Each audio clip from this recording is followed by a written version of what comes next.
What up, world? What up, world? Back again. It is the Country Rap Report. Yours truly, Vic XL. Before we get into this episode, if you haven't already, make sure you hit that subscribe button. You know what you get when you get the Country Rap Report. You're going to get the best in country rap hot topics. You're going to get the best in country rap reviews. You're going to get the best in country rap reactions. And you also going to get the best in country rap artist interviews. Today, I got a very, very special guest. We're going to get into it. We're going to talk about some amazing things, his career, how he's transcended, and he's taking off for the 2024. We got my guy Big Chuk. Now, before I bring Big Chuk on, if you haven't already, please make sure you subscribe to the channel. Hit that like button. Hit that notification bell. That way you will be notified any and every time we drop content. And if you don't get a chance to check us out in the live chat, which you know the chat is live every Monday, Wednesday, and Friday at 10 a.m., then make sure you're part of the replay game. Get in the comments. Let us know what you think about this interview. Let us know what you think we should do next. And just let us know that you're rocking with us. All right. We are trying to put that blanket over this genre and give you every aspect of the genre of country rap. So, ladies and gentlemen, boys and girls, gotta say salute to my guy Chief, and gotta say salute to that girl Creek Mariah. My team is the team, and we are definitely doing our thing with the genre of country rap. All right, ladies and gentlemen, boys and girls, with no further ado, I gotta bring on my guy, Big Chuk, aka Moonshiner Chuk. What up, my guy? What's happening, man? How you doing? Man, I am great. The first thing I gotta say is I'm very humbled to have you here. Welcome to the Country Rap Report. Absolutely, man. I've followed you for a while, man. You're doing great things, and it's always cool to have these media outlets, to be able to talk and have a platform. I'm gonna be very honest. 2.5 years ago, when I created the Country Rap Report, and salute to my guy Spank, Chief Creek and Mariah, everybody who's been a part of building the Country Rap Report. Country rap was always there, but when COVID hit, and as I started to really dig deep into my YouTube journey, Hmm. everybody was saying, "Man, you got to have a niche. You got to have an area that you want to perfect." And I knew about artists like the Lags, Moonshine Bandits, Colt Ford, and I was like, man, I don't see nobody talking to these people. And I really Yeah. had a respect for the music because I was getting older. And let me tell you what really, really made me gravitate to the genre of country rap. And you are one of those people who made me gravitate to it too. Thank you. I wanted to be able to showcase my wife. I Yeah. wanted to be able to take pictures with my wife and feel cool.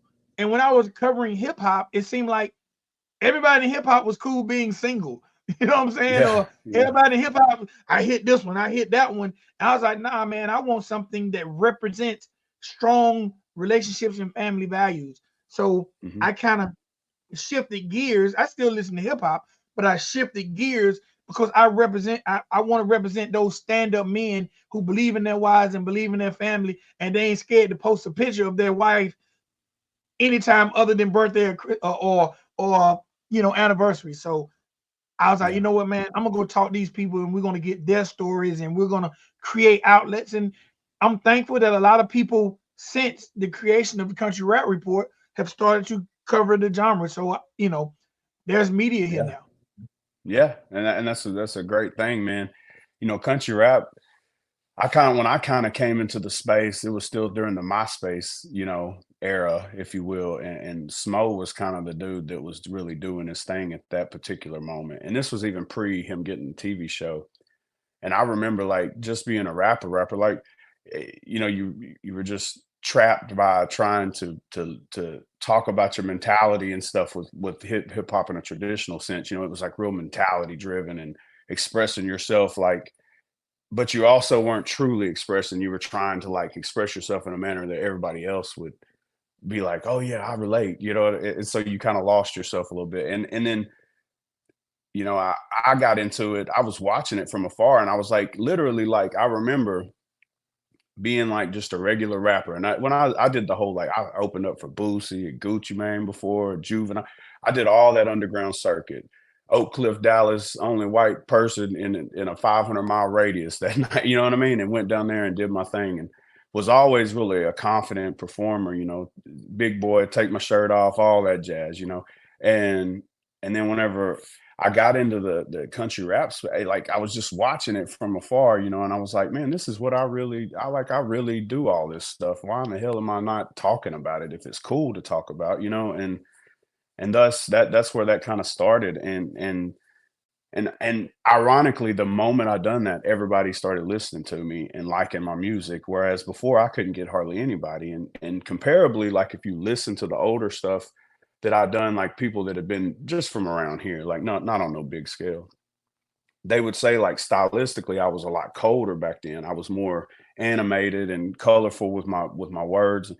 But then you get into country rap and you can simplify and just tell stories. So that's kind of been my niche, is just like the storytelling, and it's just being able to authentically be yourself is pretty dope too, you know. Yeah. And yeah, back to what you were saying with the values and stuff. Yeah, man, like that's what it's all about. Like I don't want to be nothing that I ain't, you know, and I am that dude. Like so, I want to be that kind of guy artistically and in real life, you know.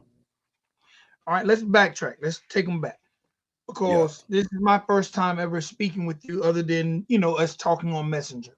So Yep. I want to introduce to those who don't know Big Chuk. I want to take them back, and I Hmm. want them to be able to leave this interview feeling like they met Big Chuk. They spent 30 minutes with Big Chuk, and we covered the life of Big Chuk. First thing I gotta ask, where are you from?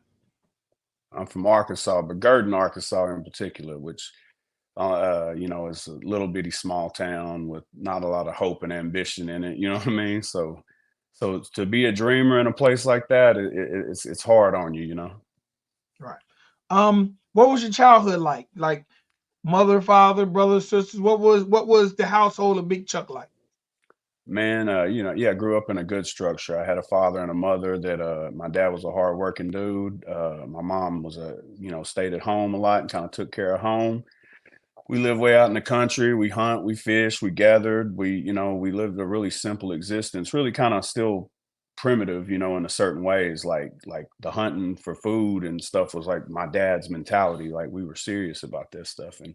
And so yeah, just that very simple upbringing, you know, where you went to church on Sunday and then, you know, but I was surrounded by outlaws, but not the kind of outlaws that like you would try, like you would think, like not bad people, you know, Right. good people. Just they just didn't live by the law of the land as, you know, most people did though.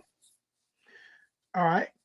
When did you fall in love with this thing we call hip hop? Bro, I can this is like you remember back in the day when you bought the singles on CDs, right? And it would Mhm. have the explicit, the radio, and the instrumental, right? Like that was well, if you really want to get deep about it, like what I love the idea of making words go together and like poetic kind of stuff. Like I've always just been kind of good at that. Even as a child, I always jotted little poems and stuff. But I had a friend when I was in high school. His name was Patrick Stone, and he was wanted to be a rapper. You know, that was his little goal in life. And me and him were involved in a car accident to which took his life. And like when he passed away, which was my junior year in high school, it was in that moment, like you know, when you're 17 years old and something like that happens to you, right? And you're still growing up, you're still coming into being a teenager, and you have to deal with like death on that level, but a tragedy at that. And then I was like, it gave me a new appreciation for life. So like when I seen him die and he aspired to be a rapper, like it that kind of planted the seed of like I should be a rapper now because he was a rapper. You know what I mean? And maybe Right. like if he was alive, he would have tried to rap. So that was what kind of kick started me wanting to rap. You know what I mean? And then going into the singles, buying those, getting on the beats, buying a little karaoke machine, you know, the whole making you a little freestyle on a beat and all that jazz, you know. All right, but bro, I wanted to be a rapper too. Yeah, I ain't had yeah, no talent. When did you yeah. realize? When did you tap into the talent? I'm sure a I lot of us guess like wanted to be rappers. I think like as far back as I can kind of remember, like I always would like my grandfather was he was a drinking man, and he always did these little like rhymes when he'd get drunk at night, like to mess with my grandma. He just little silly shit, like he'd be like, you know, might go to bed, might hit my head, might, you know, and he just like Yeah, say some yeah. little stuff in cadences, like, but he would just be drunk and getting on my grandma's nerves, and like as a child, staying the weekends with him, listening to him doing those little rhymes and shit. Like that developed me. So jokingly, as a child, I would mess with my mom and dad and do the same thing. You know, like I would say, like they'd be like, "Go outside," I'd be like, "Go outside or take a ride." You know what I mean? I'd just start rhyming words, and they'd be like, to get on their nerves. And then I realized like I just did that a lot, just playfully, and I realized I was pretty good at coming up with the words. You know what I mean? I could go for 2 or 3 minutes doing that shit, and like most kids couldn't do that. So I realized then I had like a knack for word merging and putting words together. And I guess from that is where I guess you realize you got a certain skill set for it or something, and then I just cultivated life, just kind of cultivated into what it become. All right. What was the journey like from that basic freestyling to Yeah, like you said, never heard that term word merging. I'm gonna use that. I'm stealing that. yeah, You yeah, merging words and make that rhyme. What was the journey like from doing that pad to pencil to pad to beat to studio? And just give me a little brief, just a little brief yeah. talk about, because still you gotta take it serious, bro. You Yeah, you know, yeah. bro, I do that. I'm Yeah, like, well, yeah, listening to rappers, I think the first like rap guy that actually was like where I really just was acknowledged to rap was MC Hammer. I think was like the first dude that everybody yeah, like that, like not saying that that's who I aspired to be like, but when you seen hip hop in that fashion, it right, was like, man, that looks fun. Like they dance, they rap, they do all this, and then all the glamour and stuff associated with it. It was attractive to a young person, especially a poor kid, that didn't have a whole lot. And you were kind of trapped in this culture I lived in to where it wasn't like at the time, it wasn't glamorous to be poor in country. You know what I mean? Like right, right, it wasn't fun. It was like shit. It's just like when somebody says they grew up in the hood or lived in the project, like living in the country was rough. You know what I mean? Like it was cold in the winter, hot in the summer. And there was hard times we didn't have any money. And I remember all that pain and seeing everybody always stressed out and worrying. So like to see hip hop in this other fashion, to see these people living this glamorous life and and having all that, like that's an attractive thing for someone that ain't got nothing. And I think that's what hip hop did for a lot of people. It provided hope, that like if I got a skill and I can make it cool and people like it, I could be like that dude on the screen. Like he looks like he has a great life. And then so that little seed that plants in a young mind, obviously, it grows and then it becomes artistic, and then you just realize like on so many levels why it matters to you. You know what I mean? absolutely, absolutely. Um, I'm gonna be very honest. When I think hip hop, and I think I'm pretty abreast in hip hop, I can't think Hmm. of anybody kicking down the doors from Arkansas. Yeah, yeah. No, man. I got no support down here, big dog. It's like everything that I do creatively is like a one man show. Like I have turned people into these type of people around here.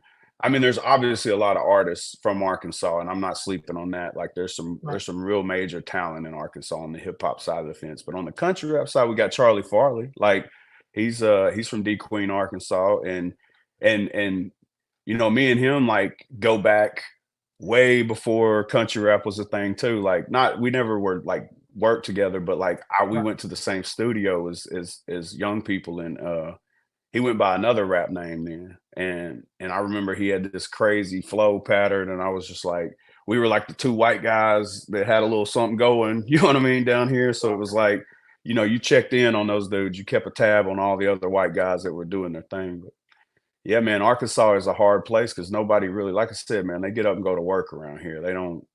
If I'm like, hey, man, you want to be on a TV show? They're like, man, shut that shit up. Let's go to work. You know what I mean? Like, we got to go clock in tomorrow. I got to work 6 days straight. You know what I mean? Like, that's Right. the mentality you got around here. All right. At what point did it, because you dropped your first album in 2014, correct? Yes, sir. All right. And I got it pulled up. Gravel Road. Yep. How was that accepted? How did people even gravitate to it? 2014, the internet's doing what it's doing, but Yeah. it's not super accepted for a person to rap about a gravel road. Yeah. How were you able, number one, to reach the masses, and how did the people in your hometown, in your area, in your family, what was their approach to it? Were they like, man, Chuck doing it, or were they like, man, if, were they like, man, do that shit, but bring your ass back to work? I mean, what was, Yeah, how were yeah. you treated when you dropped that release in 2014? Man, it was like drinking out of a fire hose to best describe it. And it all happened by saying strange circumstance. Like Eddie Robertson, which does he plays drums for Jesse Howard and them in New Breed. He's from my hometown, or he's not from here originally, but he lived here. I called him on accident by calling, thought I was calling someone else, and I called ER. But he's got a real distinguished voice. You can when you hear his voice, you're like, that's ER, you know? And I was like, damn, what's up, man? I was like, I ain't talked to you forever. This is probably 2013. He's like, I was like, man, I've been writing these country rap songs, but I ain't found no producer that'll deal with me around here because they would laugh me out of the studio when I'd be like, put some guitars in it, or Right. and he was like, bro, it's crazy you say that. I'm back in Garden and I'm making country rap beats, and I was like, shut up. So we get together, we make the song called Country Boy Style. Literally, this is Facebook's a thing, but I don't even really know how to work it at that point like that. You know what I mean? Like, so all I did was just do a little video of us listening to the song in the studio and put it out. And then I went to work the next day.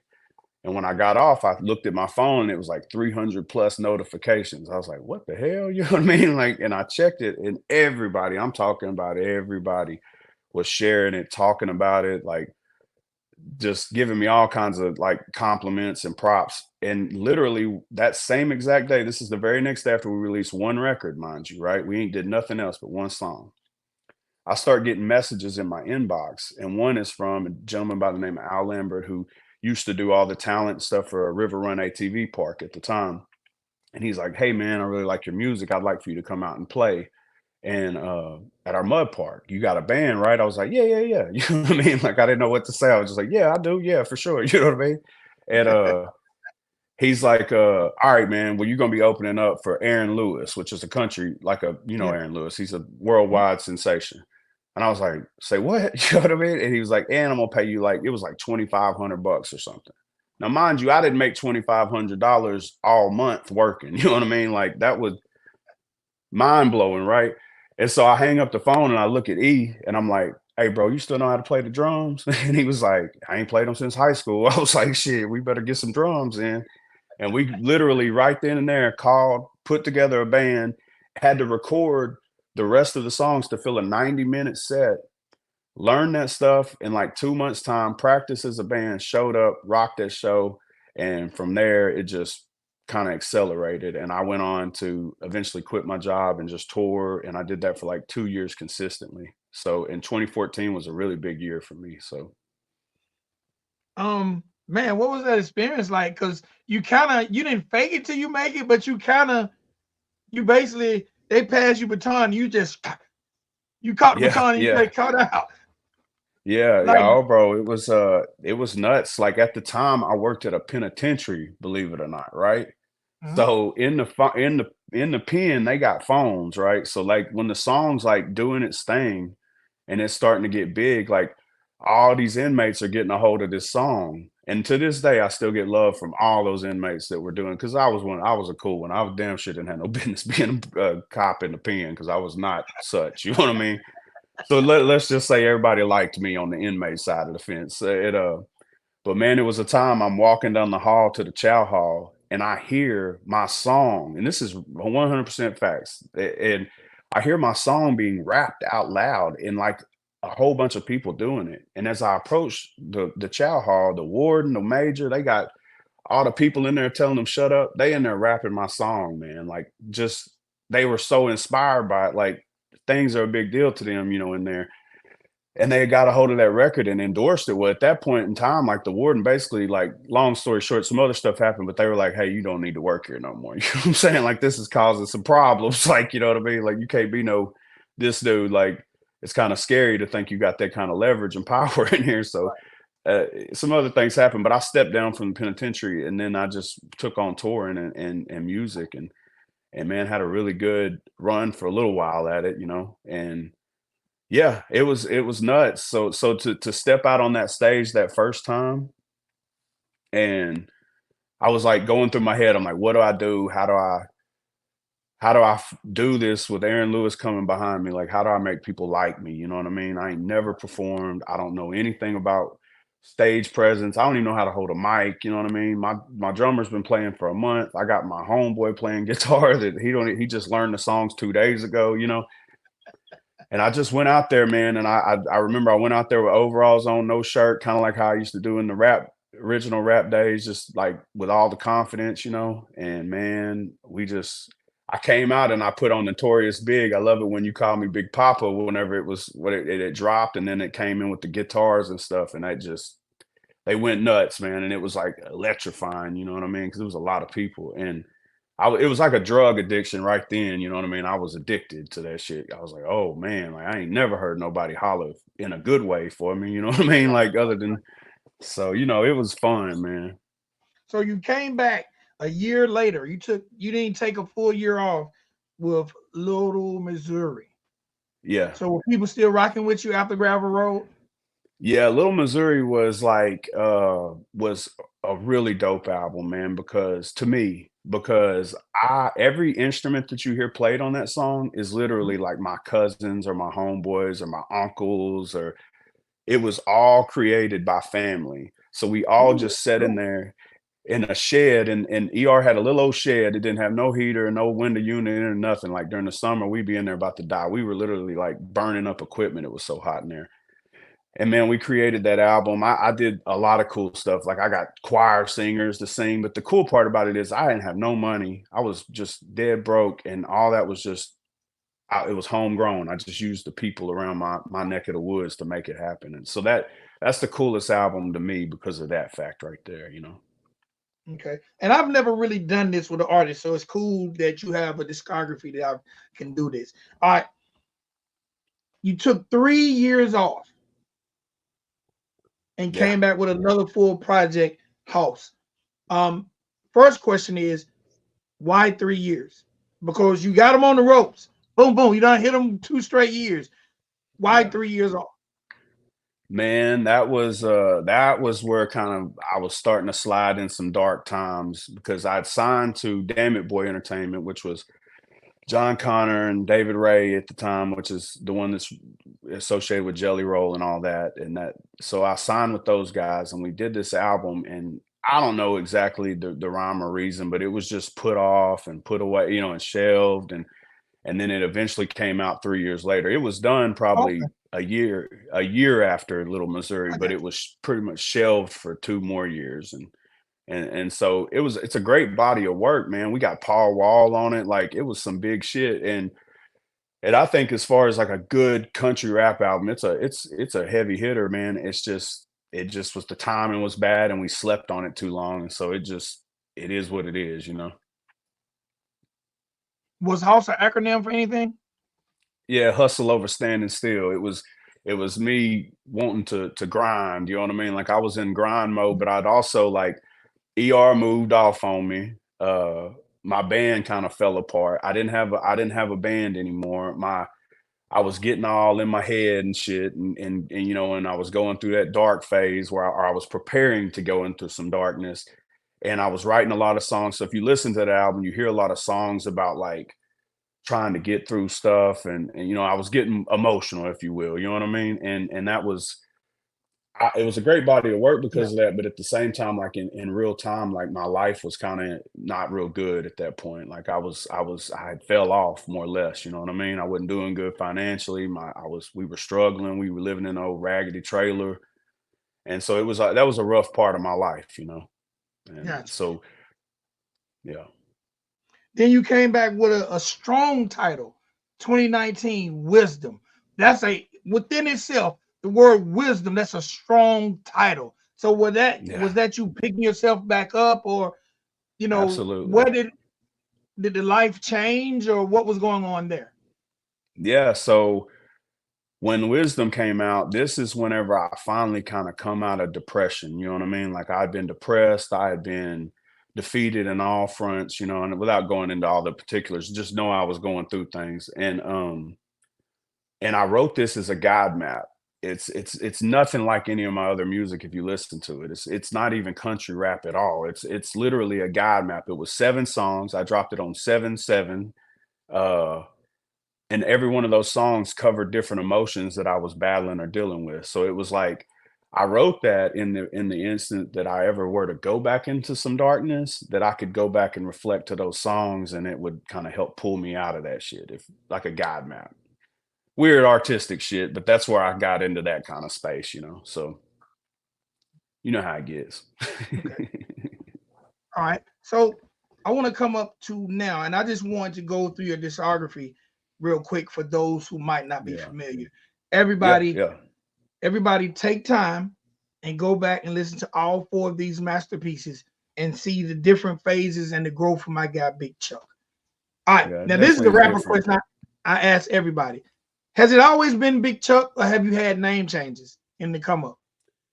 Yeah, I think the only other name I ever went by, like Big Chuck's always been my street name, like ever since I've been a pup, you know what I mean? But when I first started trying to rap, I used to try to call myself Casper, but it was before anybody ever listened to me or whatever. But I used to call myself Casper around here locally. And you know, I'd make those little like freestyle tapes on using a computer mic, and you know what I mean, the Yeah. little sound recorder on the computer, and put it out, you know, just around my hometown. And but Big Chuck was always my nickname. I just didn't like it because of the big thing. I was like, you know, I felt like it was a, you know, poking at me or something, because it was like it was a nickname given to me. They used to call me Big Chuck Biscuits because I was a big old dude, and my daddy's a little bitty dude, and my daddy's name's actually Chuck, so that's where I got it from, you know.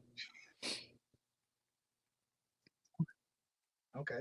So I gotta ask Chuck, Yeah. how did Big Chuck from Arkansas end up on my television?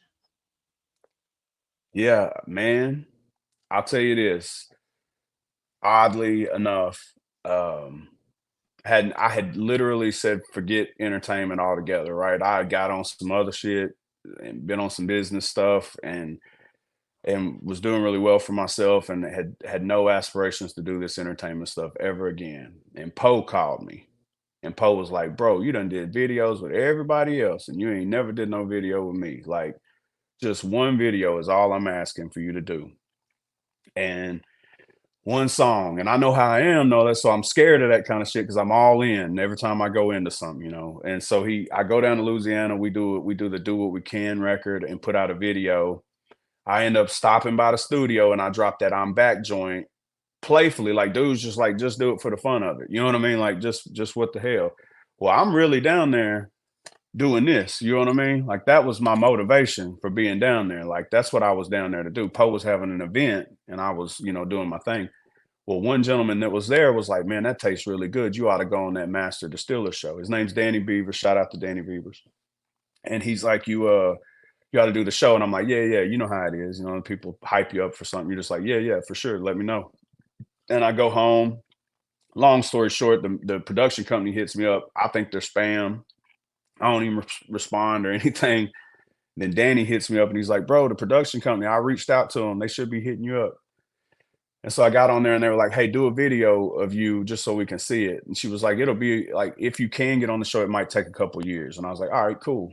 And I did a video and it was probably one of the best audition videos I ever seen, but it was all natural. Like I was really running liquor and my steel overheated. It blew a gasket on something, steam went everywhere, shit spilling, falling.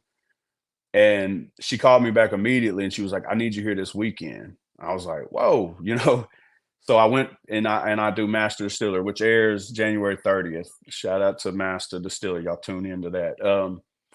I go do that show. When I'm leaving, one of the big dogs with the network or the production company, rather, he's like, "Hey, man, would you be interested in doing something else with us?" I was like, "Yeah, for sure. Hit me up." Didn't think nothing else about it. A few weeks later, months later, something like that, I'm sitting at home. I get a text from a guy, and he's like, "Hey, man, you know, I'd like to talk to you about being on Moonshiners." And I was like, wow, you know what I mean? So long story short, here we are. You know what I mean? We've been filming now for 2 years. So this has been a lot of work and time and energy. And it's probably the most creative thing I've ever in my artistic career ever got to do. And it's fun as shit, man. And I'm so blessed right now.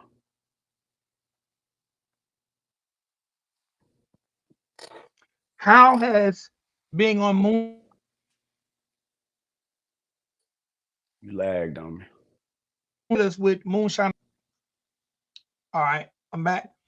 You Yeah, yeah. came out in 2023 with your project Moonshine Chuck. How has this show changed your life artistically and hell being recognized? Man, the coolest part artistically is like, I told the show, I said, man, I want my flavor to be on the shit I do. Like I want to put my music on there and shit like that. I want it to be my stuff when I'm walking through the woods. I wanted you to be playing them swampy guitars that I like and that kind of stuff. I was like, so could I submit music to you guys and use it? I said, I don't, and they were like, yeah, for sure. Like, and they listened to it obviously, and they were like, oh yeah, man, that's dope. Like we like it. So when you hear when the scene starts, they're playing my music. When they show me on stage, that's my music. When we're riding down the road listening to music, that's my music. When you hear some of those cut scenes, that's my music. So they're doing all that. And that's, bro, that's the most awesome thing on earth. To you got to imagine being me, man, from Gurdon, Arkansas, little old town, right? And looking on screen and seeing the screen say Gurdon, Arkansas with my music playing.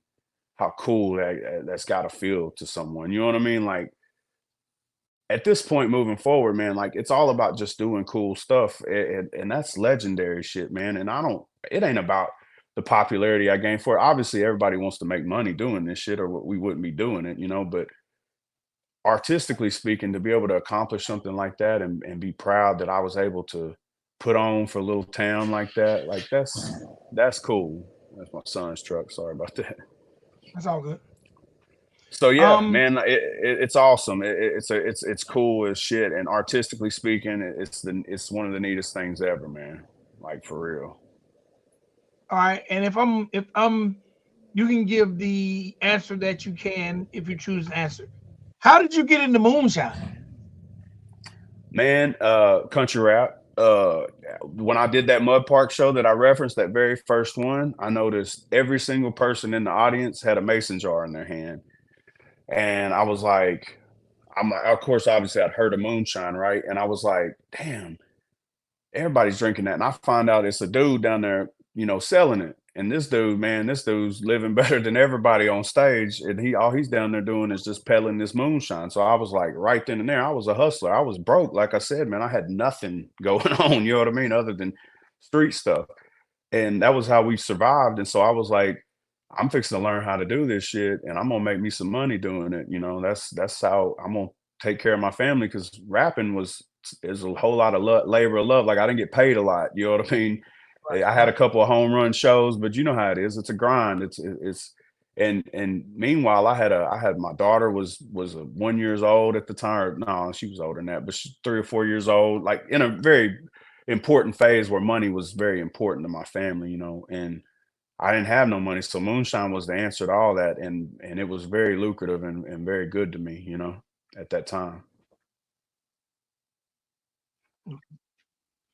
Um,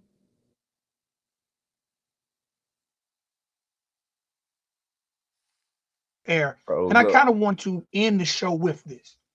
Um, I kind of want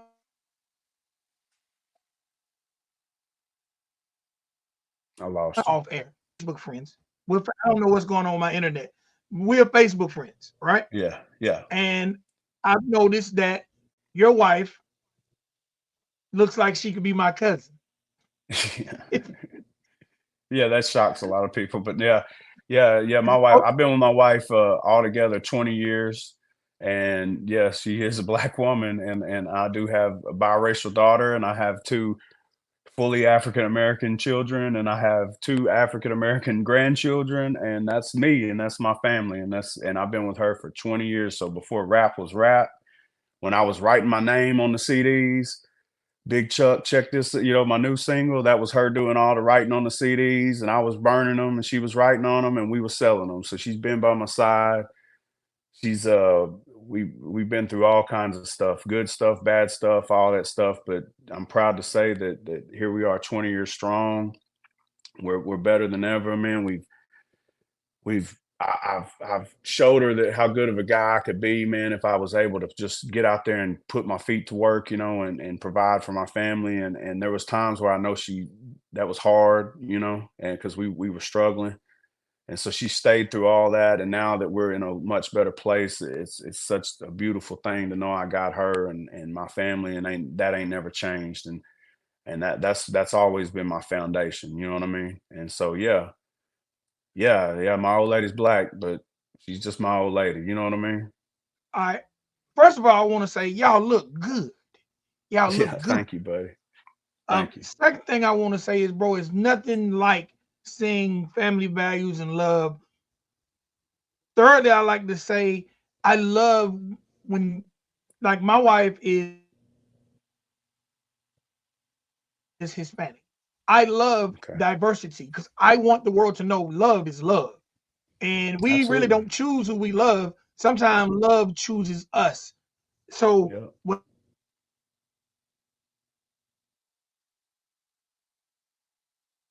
that, Yeah. I love it. My Phased question out to on you you. is this: um, in pursuing your music, in pursuing your music career, has that ever been an obstacle within that foundation with other people and how they judged you? Oh yeah. I mean, I've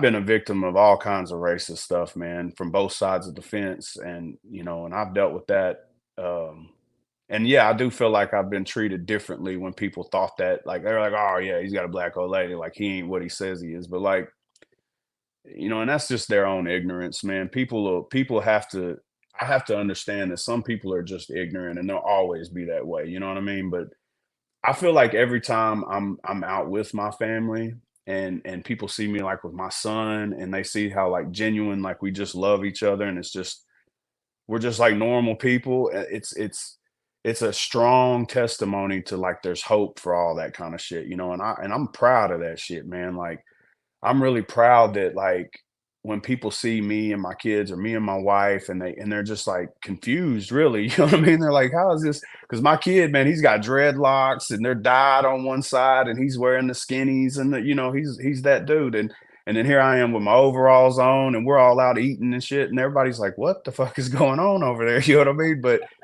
at the same time, it's a beautiful thing, man. And it just tells people in America that it's like not what the media tells you. There is love. Like that shit doesn't really exist, man. And like to be real with you, like, yeah, there's idiots everywhere, right? And I've dealt with racism and I've dealt with all that scrutiny and how people stereotype you and judge you because of that.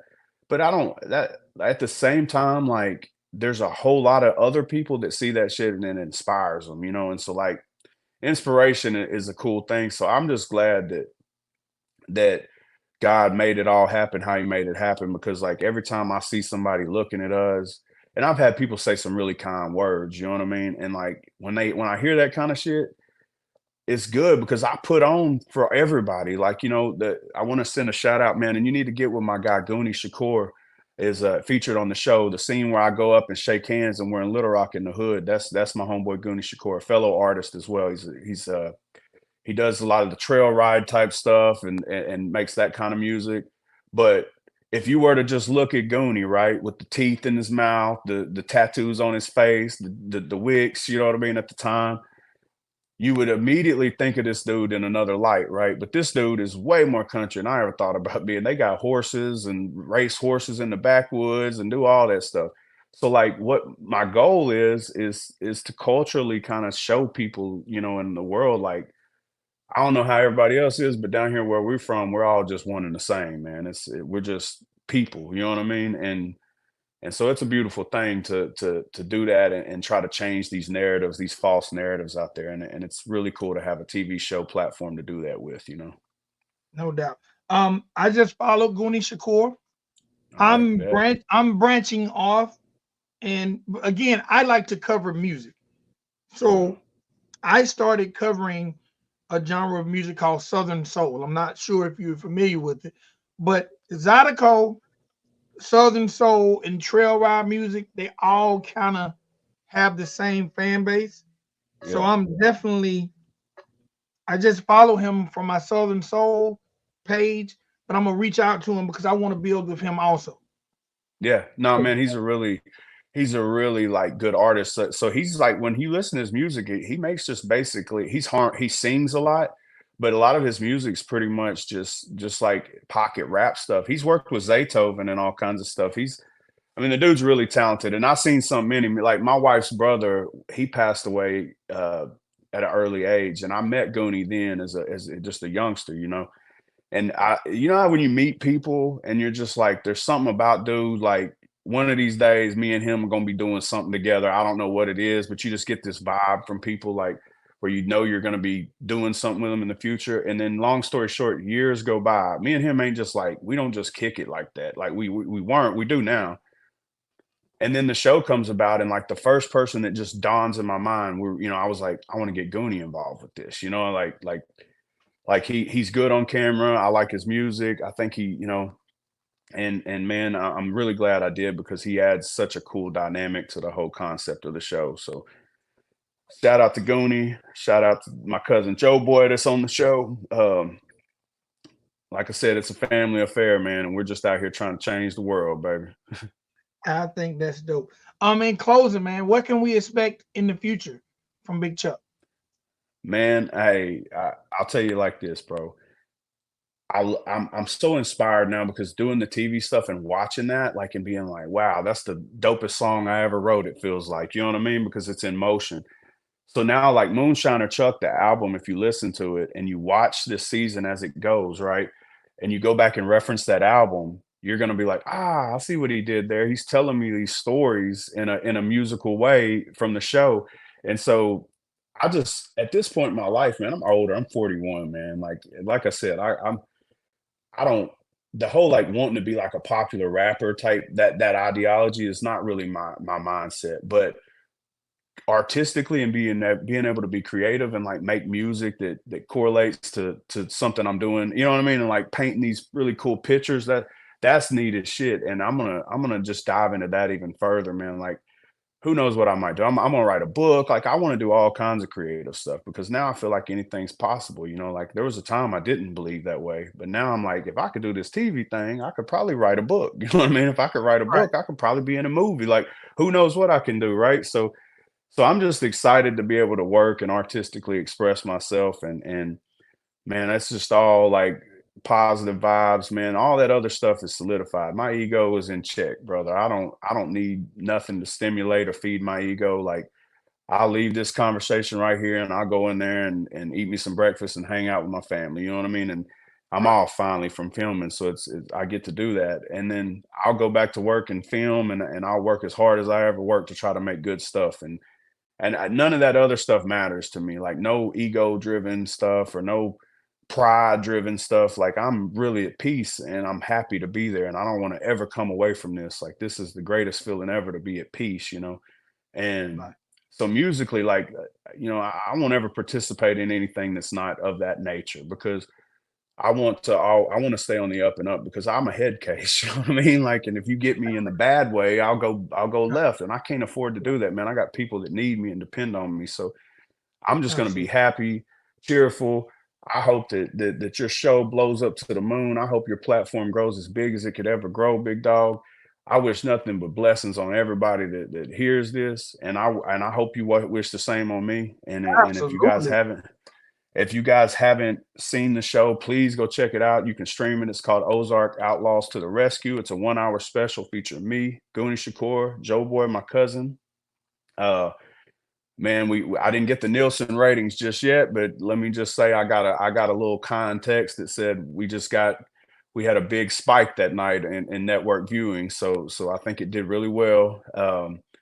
We've been working, like I said, for 2 years. So this season we got a lot of cool stuff coming up this season. And if you're from Arkansas and you're listening to this, like I really put on for Arkansas in this, like all the little stuff they see, they're gonna be like, "Oh, I know that place. I've been there. I did that." You know what I mean? And I was thinking about me and what mattered to me in Arkansas. So yeah, man. That's that. Moving forward, man, I'm just happy to be here and working and just and having a little motion finally, man. It feels good to be active, you know.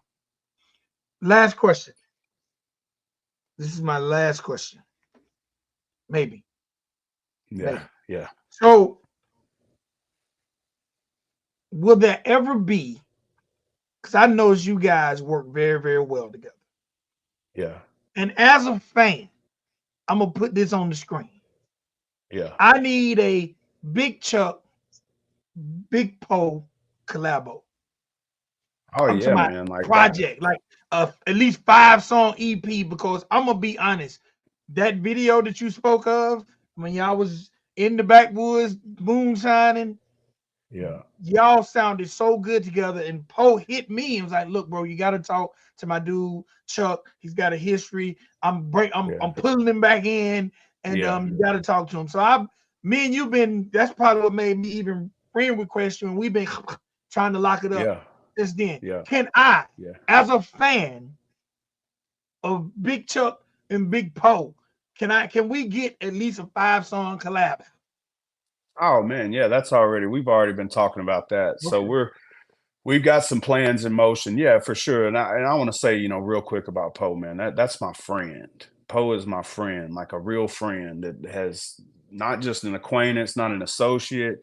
That's my buddy. That's my friend. And I call on him if I need him, and he does the same for me. I've seen Poe at his lowest. He's seen me at my lowest, and we've been rock solid. You know what I mean? And so anything that I can do with Poe, for Poe, it don't matter if this show blows up to the moon and I become some big celebrity from it. I'm gonna still deal with Poe. I'm gonna still deal with the people that I've been dealing with because those are just good people, and they've been good to me. I don't care what anybody else thinks about them. That's not that that's the thing about maturity, Vic, man. Like these people want you to draw lines in the sand with people and relationships. It's like, oh, you mess with him and I don't mess with him, so you're not supposed to. I'm not doing that, man. I'm a grown man. That's my buddy. Like he knows my family. He comes to see my kids and stuff. You know what I mean? Like me and him have we you know what I mean? Like he slept in my house. I've been around, like we're on a different level. Like that's my boy. Like I'm not ever gonna not like Poe for no silly reasons other than I don't care what anybody says about him. You know what I mean? And that goes for I got a few other people like that. Appalachia Don, that's my boy. That's a solid dude, man. Me and him have been down for a long time. Like, and there's a lot of people I got hella respect for in this genre that for what they've done for me and all that. And then bro, first, second of all, like there was a time, like I said, when the ego shit was a problem. You know what I mean? Because I didn't know how to handle all this stuff. But when you get past all that and you realize, like, man, it's just really cool that country rap grew into what it's grew into. And just to see the success of these guys, like, and then Jelly Roll, I mean, look at that, man. Oh Boom. You know what I man, mean? yeah, yeah, You know yeah. what I mean? Like, wow. Like, and to see David Ray, bro, like me and this dude used to sit in the studio and him telling me like, I really just want to write songs. Like, I don't want to just rap and shit. Like, I want to write music and all that, and playing me all these different songs that he was writing and just really just not really knowing which way to go with that. And for him to finally lock in and all that success comes his way, man, that's crazy to know that you were one time just sitting around people like that and they were able to do something like that. It just lets you know, man, that if we all kind of got together on a positive way and we really like obviously drama and all that jazz has to happen, it's just life, but if we all kind of got on the same path and we all just got our minds on ourselves and what we're doing and love the people we supposed to love and don't fool with other people or whatever, we could make motion in this country rap Yeah. stuff. Like I mean, bro, the show wanted me because I'm a country rapper. You know what I mean? Like that's what sold it, right? I'm a country rapper. Like they're like, oh shit, we ain't never had that. You know what I mean? Like let's try that flavor out. And that just tells all these other country rappers like they shop, they look. You know what I mean? They're watching. You may not think they're watching, but they watch. They knew everything I'd ever done, bro. These are Warner Brother Discovery Channel people. You know what I mean? These are people I never in my life thought were watching what we were doing. They were watching, you know what I mean? And so yeah, I'm telling everybody if I could send a message out to all artists, country, rap, hip hop, whatever, it's like, man, just don't let nothing slow you down. Like don't let silly stuff bother you. Like this, you got to stay right. You got to keep your head right and keep pushing forward because you might miss a blessing over here doing some silly shit, man. Like, what if I'd have wouldn't went down there and seen Poe that day? What if Danny wouldn't have put in the call to Master Distiller? You know what I mean? Like, what if none of that shit would have happened? Like none of this would have happened. So man, it's just a good place to be in. And I'm I don't need to extend my circle. The people that I've been dealing with, that I love, like that's my people. You know what I mean? And then people like yourselves that are extensions to the genre and want to do positive things. Man, I hope that this explodes for everybody. You know what I mean? Like, hell, this is a good thing for country rap. This is a proud moment for country rap. We just got network television, international television. You know what I mean? Hell yeah. And I Hell don't know yeah. why God chose me, but it's me. You know what I mean? I don't know why He did it, but it's me. You know what I mean? Like, so shit, I ain't bragging. I'm happy, but I'm at the same time like I want other people to be happy because that opens doors. Like, trust me, I ain't saying nothing on the record, but just know there might be some other country rappers gonna be on Moonshiners. Put it like that. Okay. All right. Now this is my last question. Yeah. This is my ultimate last question. So Moonshine, Nelly, and I know you know who Nelly is. Nelly just got a deal. Well, now he has Mo Shine because That's Nelly, his dope. nickname is Nelly Mo. So Yeah. now it's in spirit stores, beverage stores. It's growing. I think he's probably in about 20 to 26 states. Can we ever expect to see Big Chuck Moonshine in stores? 100%. Yeah. Is it Yeah, on the that's in way? motion. Is That's it in in some places in yeah, Arkansas yeah. or It's in motion. It'll be statewide at first. I mean, obviously, there's a lot of legalities, and obviously, I don't have the budget like someone like Nelly has, nor the notoriety to make it, go the way he made it go. But from my foundational point, like the Arkansas side of things, it'll be going here probably in the next 3 to 6 months, and from there, obviously, shit, growth is the goal. So yeah, that's coming soon, and already working on that. Actually, discussing the final discussions on the property and everything today. After we get off this call, I'm actually heading okay? down there to handle that. So yeah, man, Um, that's what I'm saying, bro. Like life is really good, and I wanna live in that. You know what I mean? I wanna enjoy that shit, bro, because it ain't always been good, brother. You know what I mean? Like it ain't. It's been hard. Like so now that it's good, like I want it to be good for a while, and I want to enjoy that shit, and I ain't never been like as good here or here, you know what I mean? So the fact that I'm like that, like peace and prosperity, you know what I mean? That's the shit I'm on. Like I want everybody to do well and I want to help anybody any way I can, but I'm really focused right now and I got a lot of shit going on. So like people may think I may appear to be arrogant to certain people or whatever. I'm not, man. I'm just so focused that I stare at the floor thinking constantly because I gotta be, you know what I mean? Because a lot of this sits on my shoulders, and but so I don't mean no harm to anybody or whatever. If I've been distant, pardon me. And I just want to say, like, hey, if anybody don't like me for some particular reason on this format, I want you to know, man, like I apologize. And if you think you've ever done something to me, if you're watching this, I forgive you. You know what I mean? And like that's how I want to move into 2024. Like in a good way, in a positive way. And I don't want no strife. I don't need no negative stuff, nothing, man. Like, I got teenagers. I'm not gonna be on here doing none of that jaw jacking shit, man. I don't want my kids seeing that. That's embarrassing, man. Like, you know what I mean? So yeah, man. Like I'm so this is all good things over here. Like I wish everybody the best. God bless you, man. And let's get this money 2024. Let's make country rap pop. Let's just do something crazy this year, man. uh, what would I didn't what would be the name? Do you already have a name for it? Man, I'm kicking it around. Like I've got a couple ideas.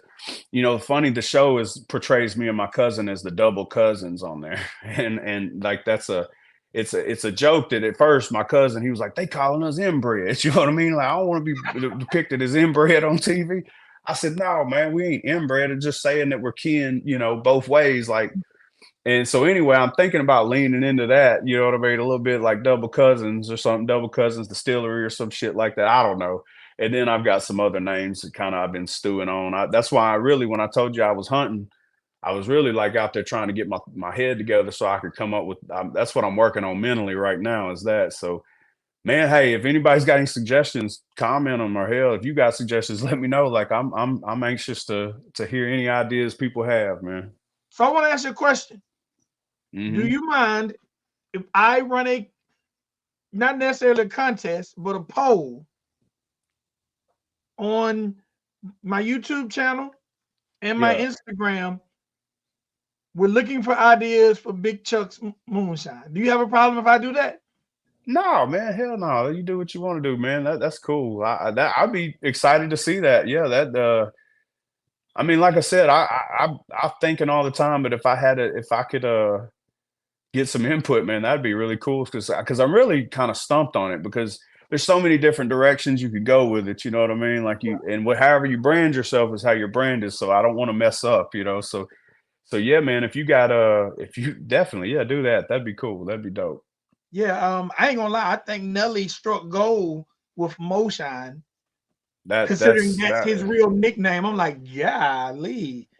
That man, was great. that is good. It's all about the novelty in the name, you know what I mean? If Mhm. you can hit it there, so that's like nobody like with Moonshine, man, it's an experience. It's not a people don't just wake up every day and go, I gotta go get me some moonshine to drink because that's what I enjoy to drink. Nobody, you know, like it is good, don't get it wrong, like and it's flavorful and all that.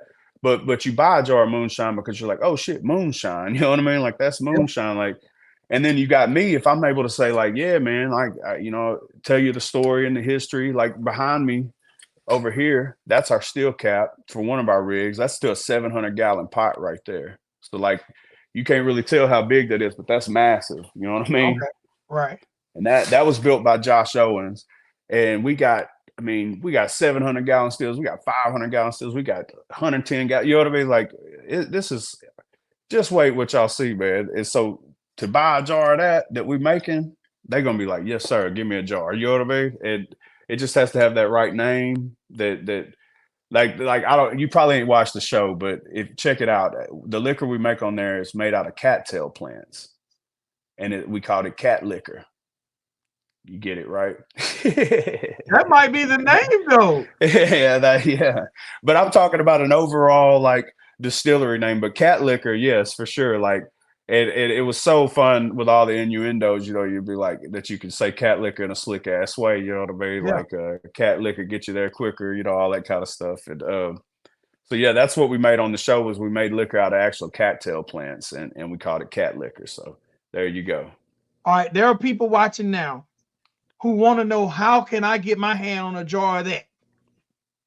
Man, I mean, definitely ain't gonna talk about that on here, but until until we but I mean shit, get with Vic, you shit, Vic, you get with me, and then you know we'll do what we gotta do, baby. So that's what I tell you. Yeah, Big Chuck, yeah, it's damn, been a, I ain't gonna trip and fall into an indictment. Shit. I'm just Shit. messing with you. Hey man, Yeah, it's been an honor and a pleasure, bro. I'm glad you gave me this time, bro. It's all yeah. love. Tell the family what's up, and I'm gonna be watching and supporting your career as it grows, bro. I appreciate you. Internet pay. Hey man, I appreciate you, brother. Like everything you're doing is really cool. It's really cool to have this platform, you know, and like I said, man, anything I can do to help you out or in the future or whatever, I'll keep you posted as these events kind of unravel with this show and stuff, and if you know, and let you know what's going on with it. And to all the people that's watching, thank y'all, man. Please tune into the show. Please go download the music. You know, like I said, my music's different. Like it varies. You know, 1 minute I'm rapping, 1 minute I'm country singing, but I just make creative stuff. So go check it out.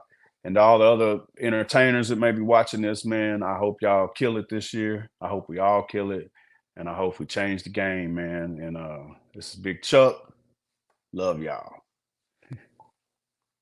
Appreciate you, homie. All right, ladies and gentlemen, boys and girls, that was my guy, Big Chuck. Y'all, please, please, please, please make sure y'all go. Number one, make sure you check out Moonshiners. Number two, make sure you check out Moonshiner Chuck. It's available on all streaming platforms. Again, salute to Big Chuck. My guy is definitely doing major things. He's up on that screen. We need that. We need that. Country Rap Report on behalf of my guy Chief, on behalf of Creek and Mariah. Till next time. Remember, time is the one thing you can't get back. If you spent any time watching this episode, remember, from the bottom of my heart, I love you guys. Peace.